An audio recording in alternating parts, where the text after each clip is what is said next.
Hello friends, कैसे हो? उम्मीद करता हूँ सब बढ़िया होंगे। तो फ्रेंड्स, आज हम जो बात करने वाले हैं वो basic information of Indian geography की बात करने वाले हैं। भारतीय भूगोल के बारे में जो बेसिक थोड़ी सी सूचनाएं जो आपको देनी ज़रूरी हैं। अगर आपसे कोई अपने देश यानी भारत के बारे में पूछता है तो नॉर्मली आपको जैसे कि इसका स्क्वायर कितना है, कितने स्टेट्स हैं, कौन कौन से आपके इसमें यूटी हैं, यूनिटैरिटीज़ हैं इसमें, और क्या इसकी स्थिति है, कितना इसका अक्षांशीय और देशांतरी क्या है, विस्तार है, या कौन से महाद्वीप में भारत की स्थिति विस्तारित है। तो सबसे पहले जो बात करते हैं, हम बात ये करते हैं कि भारत कौन से महाद्वीप का हिस्सा है। तो क्योंकि अब देखा जाता है कि पूरे वर्ल्ड में 7 महाद्वीपों का विस्तार है, जिसमें Asia, Africa, north America, south America, फिर अंटार्कटिका आ जाता है, फिर यूरोप आ जाता है और उसके बाद आ जाता है आपका ऑस्ट्रेलिया महाद्वीप।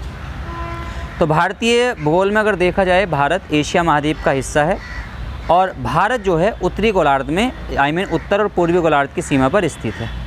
भारत का क्षेत्रफल जो है 32,87,263 वर्ग किलोमीटर स्क्वायर में है, जो लगभग मानो पूरे विश्व का लगभग 2.43% के बराबर है। भारत का जो अक्षांशीय विस्तार है 8 डिग्री 4 मिनट से 37 डिग्री 6 मिनट उत्तरी अक्षांशीय विस्तार है और 68 डिग्री 7 मिनट से 57 डिग्री 25 मिनट पूर्वी देशांतर तक का भारत का क्या है, विस्तार है। भारत की जो 4 मुख्य बिंदु हैं वो चारों दिशाओं में फैले हुए हैं। भारत का जो सबसे उत्तरी बिंदु है इंद्राकोल है, जम्मू कश्मीर में स्थित है। भारत का सबसे पूर्वी बिंदु किविथु है, अरुणाचल प्रदेश में है। भारत का जो सबसे पश्चिमी बिंदु है उसका नाम है गौरमाता, गौरमाता, वो गुजरात में है। और भारत का जो मुख्य भूमि का जो दक्षिणतम बिंदु है वो कन्याकुमारी है, तमिलनाडु में। और मुख्य भूमि का बिंदु माना जाएगा वो आपका इंदिरा पॉइंट जो ग्रेट निकोबार में स्थित है।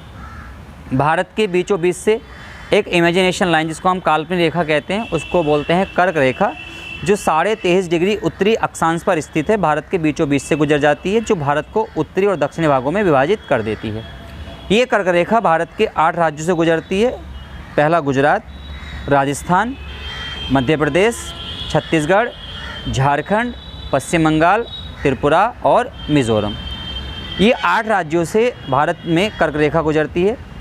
भारत में अगर देखा जाए कि भारत में टोटल जो राज्यों की बात की जाती है तो भारत में वर्तमान में 28 राज्य हैं और 8 केंद्र शासित प्रदेश हैं। भारतीय जो हिस्सा है भारतीय उपमहाद्वीप का हिस्सा माना गया है। भारत के अगर पड़ोसी देश की बात की जाए तो भारत के कुल 9 पड़ोसी देश हैं, जिनमें 7 स्थलीय देश हैं और 2 जलीय देश हैं।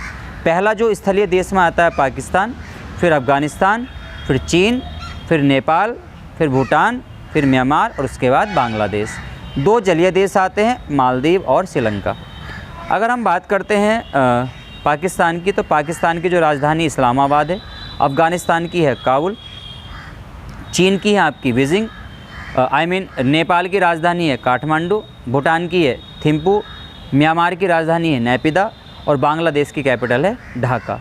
श्रीलंका की 2 राजधानी है, एक प्रशासनिक राजधानी है, एक आर्थिक राजधानी, इकोनॉमी राजधानी है।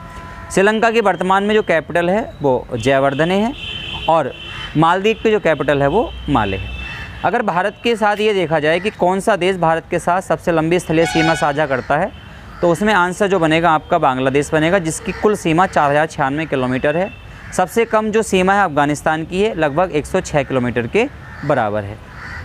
दूसरी बात करते हैं कि भारत जो है, भारत की जो उत्तर से जो दक्षिण की लंबाई है वो 3214 किलोमीटर है और पूरब से जो पश्चिम का विस्तार है भारत का वो 2933 किलोमीटर के क्षेत्र में फैला हुआ है। भारत की कुल स्थलीय सीमा की बात करते हैं तो 15,200 किलोमीटर की लंबाई है, जिसमें मुख्य भूमि की जो जो तटीय लंबाई है वो आपकी 6100 किलोमीटर है और कुल द्वीपों को मिलाकर आपके 7516.6 किलोमीटर के आपस में लगभग बराबर है।